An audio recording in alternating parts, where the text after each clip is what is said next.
Hi, everybody. Thanks for joining us.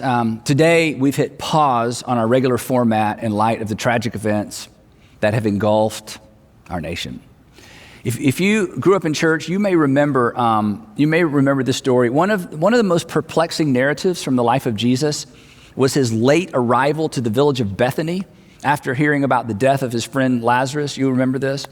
John tells us that when Jesus finally arrived, he asked to be taken to Lazarus' tomb, which was a cave. And when he got there, he paused and he wept. He stood in the pain of those around him before providing a solution.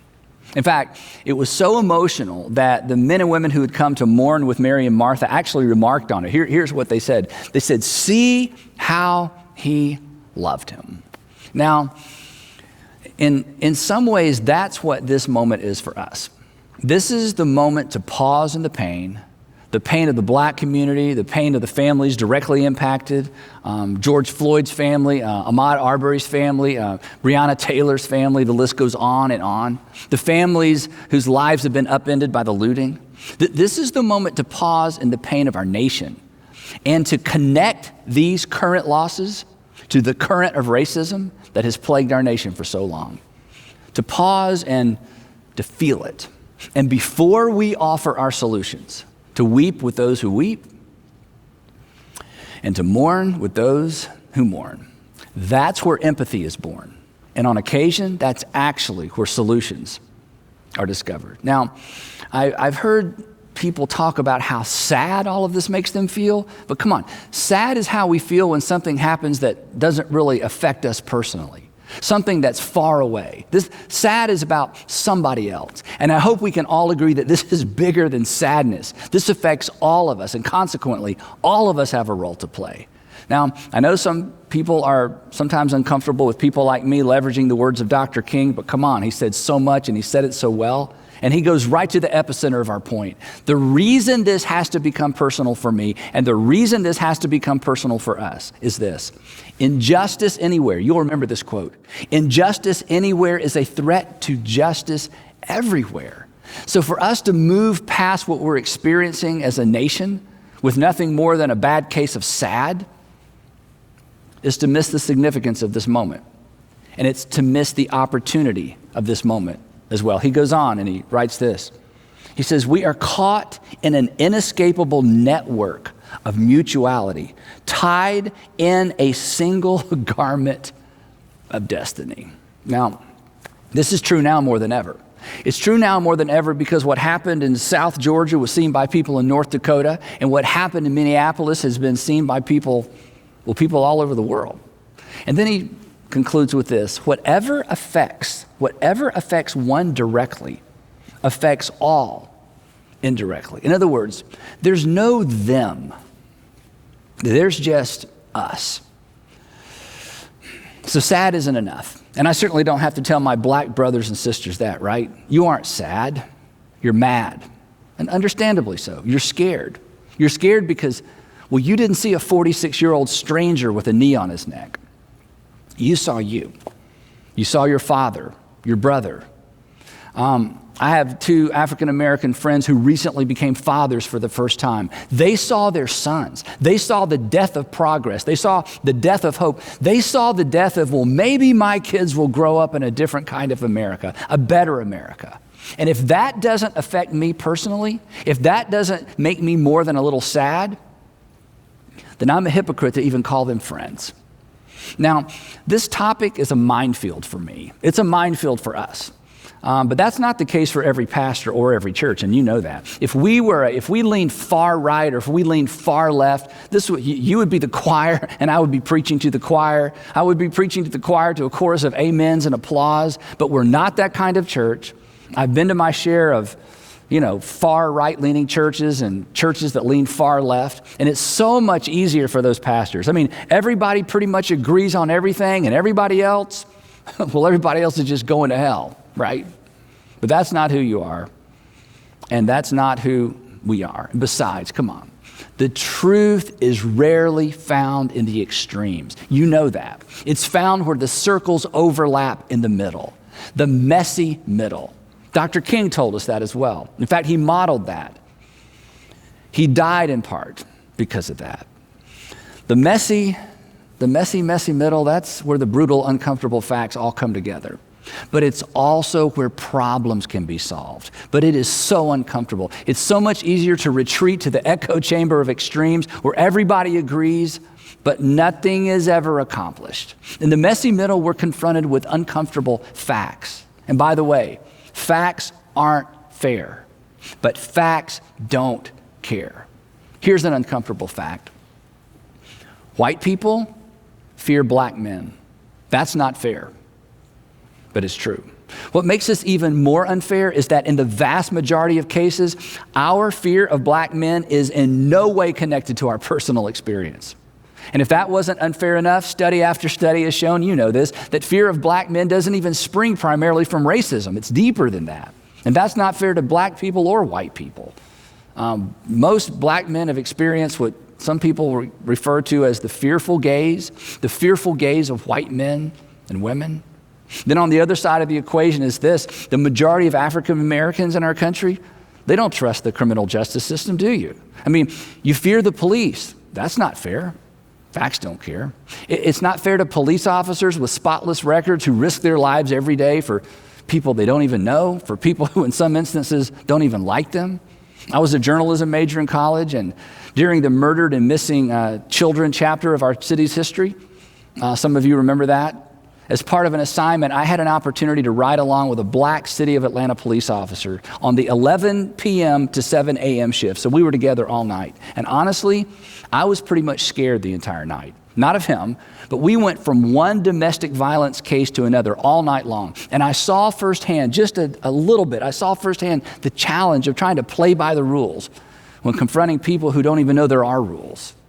So, white people fear black men. The majority of black people don't trust the police. Most police handle themselves professionally. And then there's this. Whereas our fear of black men is rarely, if ever, connected to personal experience, if you're an African American, you know this. Your mistrust of the criminal justice system is connected to personal experience. Us white folks, we fear what might happen. You fear what has happened. And then, as bad as all of that is, that's not even the worst of it. The really bad news is this. Statistics, data, sermons, protests, none of that will ever change any of those cultural realities. Telling the black community how many times the criminal justice system has worked in their favor, has worked in your favor, that does nothing to diminish your mistrust, does it?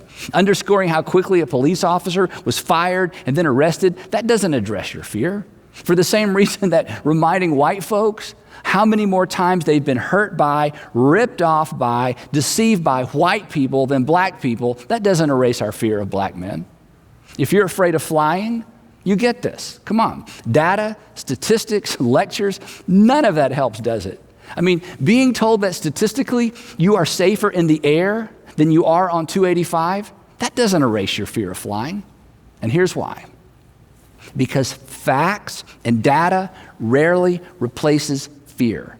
And facts don't build trust.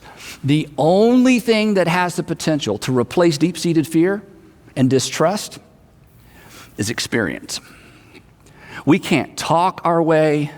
We can't law our way. We can't talk our way or law our way out of this mess. We can't pie chart and graph, bar chart our way out of this. The only way forward is we have to experience something different. We have to experience our way forward. My friend, John Blake, who is a journalist in Atlanta, recently wrote an article, and this is the title of the article. The title was, "There's one epidemic we may never find a vaccine for, fear of black men in public spaces." Now, that's not a sentence in the article. That's actually the title of the article. But in the article, he writes this. He says, "I believe another way to fight fear of black men is through exposure, or our word, experience." Then he says this, "Until more white people actually live among and befriend black people, this fear will persist." So, you know this maybe from personal experience. The white people who have all but silenced their fear of black men are the white people who have befriended black men or have been befriended by black men and their families.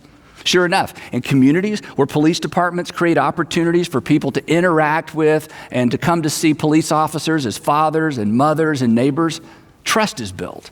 Fear is diminished. I mean, come on, watching the police and the National Guard lock arms with protesters this week was powerful, wasn't it? It was their way of saying, we agree that a grave injustice has been done. We fail to police ourselves. We have more in common than not. They were saying that what breaks your heart has broken ours. We are more than sad. Your anger is justified. Your voice has been heard. So, with all of that as a backdrop, I want to ask you a question. Here's the question I want us to wrestle with, and here's the question that I want us to wrestle with not just today, but every day. If our personal experience is the way forward, as it relates to the variables that you have control over, how do people who don't look like you experience you? If experience is the way forward, and it is, how do people, when it comes to the things that you can control, how do people who don't look like you experience you? Not what do you think about people who don't look like you, not how do you feel about people who don't look like you, and not what do you believe about people who don't look like you. Again, when it comes to the variables that you have control over, how do people who don't look like you experience you? And then, more to the point of what I want to talk about for the next few minutes, how should people who don't look like you experience you? Now, if you're not a Jesus follower, that's about as far as I can take you. But that's a lot to chew on because you do have some control over how people who don't look like you experience you. But if you are a Jesus follower, there's a lot more because Jesus told us how people who don't look like us should experience us. And this is not new.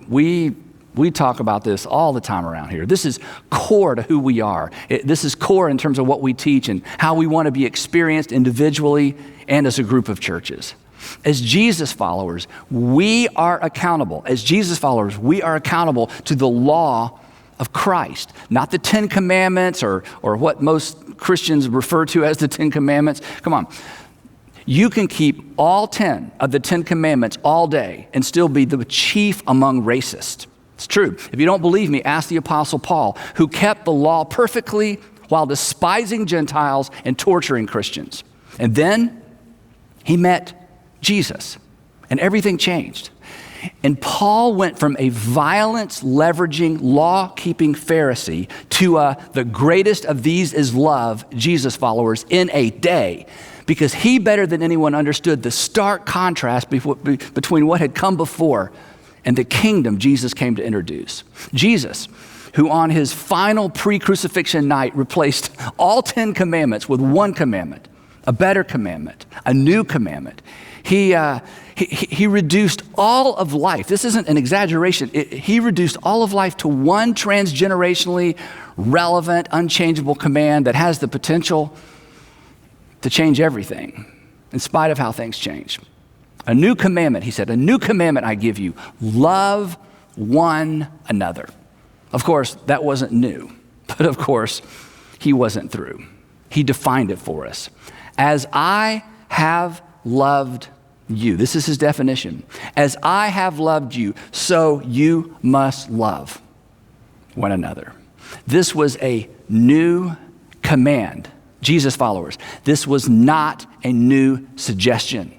It was so central. He said this, you remember this. By this one thing, not 10 things, not 600 things, by this one thing, you will know, people will know that you are my disciples if you love one another as I have loved you.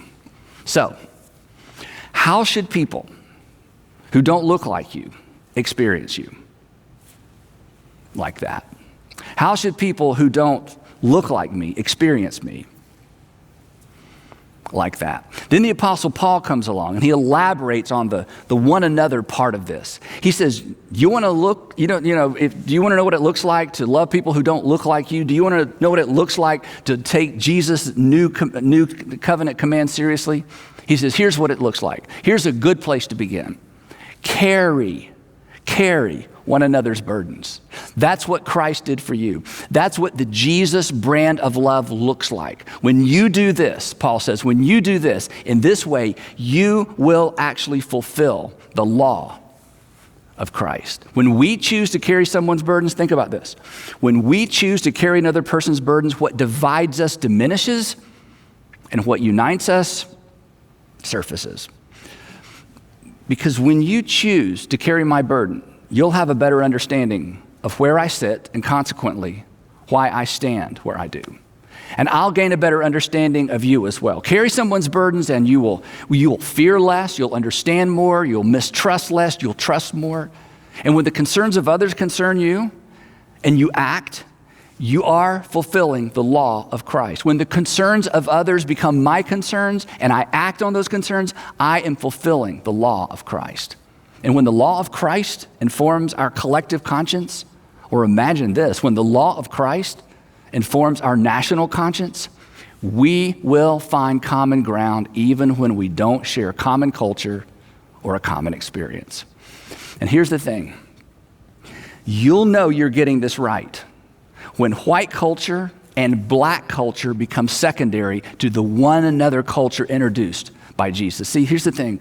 When a slice of my culture gets in the way of loving and valuing another human being, that slice of my culture must be temporarily or even perhaps permanently retired. Otherwise, I'll just be content with sad. Otherwise, I'll never step over the line to carry your burden. So, I want to get awkwardly practical for just a minute. Because in the messy middle, when the circles come together, when the facts come together, it's always going to be a little bit awkward. So, what does the Jesus brand of love look like in our current context? How should it shape how people who don't look like you experience you? How should it shape how people who don't look like us experience us? Two things. First, and this is certainly not original with me, it is not enough not to be a racist. It is not enough not to be a racist. Non-racist is not the goal. Being non-racist does nothing to address racism. Practically speaking, it amounts to indifference toward racism. If you're a Jesus follower, we must be anti-racism, just like you're anti-child abuse. Think about it. You wouldn't walk by somebody abusing a child and think to yourself, I'm not a child abuser. You wouldn't walk by and think to yourself, I'm not a child abuser, and say nothing or do nothing. We must be anti-racism like we're anti-bullying, like we're anti-voter fraud, like we're anti-whatever it is that gets you worked up. I mean, think about it this way if you're a parent. As a parent, I wasn't content to simply be non-liar. I was anti-lie. I did not put up with it in my children and our family, right? I wasn't content with being non-disrespectful to Sandra. I was anti-disrespect to Sandra. There was zero tolerance for disrespecting Sandra in our household. When you are anti-something, you address it when you see it. You speak up when you hear it. And to carry somebody's burdens, is to get up underneath the weight of their burden. And when we decide to carry the burden of anyone who has been discriminated against for any reason, we won't be silent because now it's our burden. But I got to warn you, speaking from personal experience, I'll own this. Whether you're white or brown or black, when you shift from non-racist to anti-racist, you may discover something disturbing about you. You may discover a racist in the mirror. You may discover subtle versions of racism that have been hiding, even masquerading as virtues, buried in the recesses of your heart. Racism you were completely unaware of until you decided to say something, correct something, or apologize for something. For some of us, the truth is, when it comes to our hearts, racism will never be rooted out until we are willing to speak out. And honestly, there's probably a little bit of racism in all of us. And who knows, perhaps it will never be completely erased from our hearts, but it must certainly be erased from how people experience us. So that's the first thing. Number two, proximity is not friendship.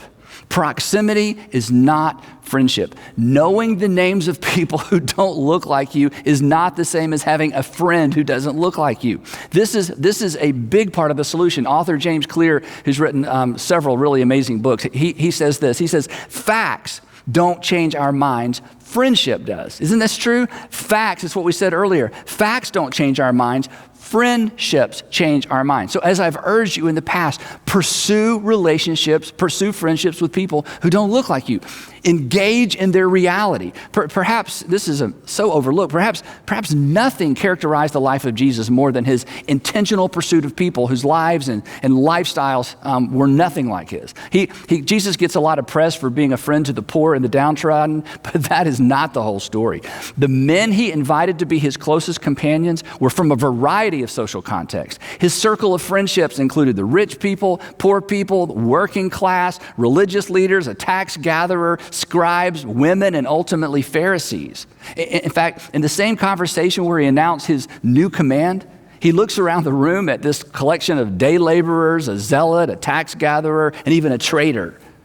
And he says this. He says, I have called you friends. Imagine this. Your Savior, the Savior of the world, your Lord, your Master, calling you friend. He's nothing like you, but he likes you. And then he said this, guys, you did not choose me. I pursued you. I chose you. That's how he loved. That's how Jesus followers love. Not from a distance, not in our hearts, with our hands and with our feet, with invitations, with time, with meals. Here's the thing. If we don't know people, if we fail to listen to people who don't experience the world the way we do, we will never bear their burden. We will not fulfill the law of Christ. We will be content with sad, and we will be content with mad. And we may wear the badge and the label Christian, but we dare not call ourselves Jesus followers. That's why I'm constantly urging you to be a student first and save your criticism for later. The reason you don't understand, the reason you don't understand how white people could, I don't understand why black people are always, it's because you don't understand. That's on you. That's on me. That's on us, but that must end. As long as we're content, as long as we're content with proximity rather than friendship, we will always discount everything that doesn't fit perfectly into our own flawed world view. So, when it comes to the variables you have control over, how do people who don't look like you experience you? And would you, regardless of the color of your skin, decide not to be content with merely being a non-racist? Will you decide to make the shift to anti-racism, anti-discrimination? Will you stop, and I'm sorry to push so hard, but would you please stop with but I love everybody, and would you go out and love somebody who doesn't look like you, who doesn't experience the world the way that you do? In other words, will you follow Jesus? He was so clear. You have heard it said, and we've all heard it said, right? You have heard it said, love your neighbor and hate your enemy. But I tell you, that's not the way it works in my kingdom. You love your enemy and you pray for those who persecute you. And if you do, he says, you'll be children of your Father in heaven, because that's what he does. If you love those who love you, what reward will you get for that? Tax collectors do that. And if you only greet your own people, everybody does that. Idol worshipers do that. And then he said this, be perfect, because this is what perfection looks like from the vantage point of our Heavenly Father. Be perfect as your Heavenly Father is perfect. And we're like, wait, what? Perfect? Yeah. Because when you read the Gospels, nothing could be clearer than this. Jesus taught that our love for God is demonstrated and authenticated. How? By how we treat other people, not how we treat God. God's fine. But not just the people that are like us, people who are nothing like us, people who may not even like us. I've told you this before, and maybe this won't be very reassuring coming from me, but I'm like you. I don't always know what to believe. I mean, my views on a variety of topics have morphed and evolved and completely changed through the years. In fact, one of the humbling things about being a preacher is that my views on just about everything are documented somewhere on a hard drive. I mean, every preacher I know wishes they could go back and re-preach or unpreach some things, delete some old message. I mean, we meant well, but then life happened. Kids happened. Tragedy struck. We grew. We matured. We began to see the world differently. God didn't change. We changed. But those old sermons, they're going to live on forever somewhere. And here's the thing. I certainly hope my views and beliefs have matured. I hope they accurately reflect the reality of our Father's world. But there's no finish line. My worldview, my perspective is a work in progress. And so is yours.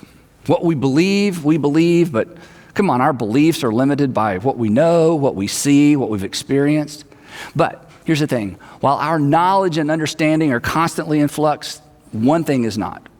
There is one thing, Jesus was so clear about this, there is one thing that transcends our limited knowledge, our limited insight, our limited experience, and that's love. It fills the gaps.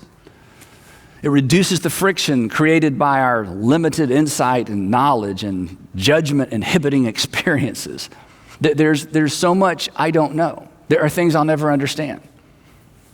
But my ignorance, my limited insight does not impede my ability to put others first. That has nothing to do with intellect or insight. It has everything to do with my will. So, like you, while I'm not always sure what to believe, I almost always know what love requires of me. And so do you. You are somebody's experience. How do people who don't look like you experience you? How should they? Jesus made that uncomfortably clear. And then, from the pages of the Gospels, he turns and he looks over his shoulder at me, and he looks over his shoulder at you, and he looks over his shoulder at people who don't look anything like you. And he says, follow me, and I'll show you what love requires of you. And if we accept that simple invitation, perhaps in time, we'll all lose our fear of flying. Perhaps we will silence our irrational fear of black men. Perhaps we'll see men and women, fathers and mothers, instead of just uniforms and badges. Perhaps in the chaos of the blue lights and the sirens, we'll see somebody's son. We'll see somebody's little girl. And perhaps someday, it'll finally dawn on all of us that whatever affects one of us directly affects all of us indirectly, because we are all made in the image of God, and we are all part of the human race.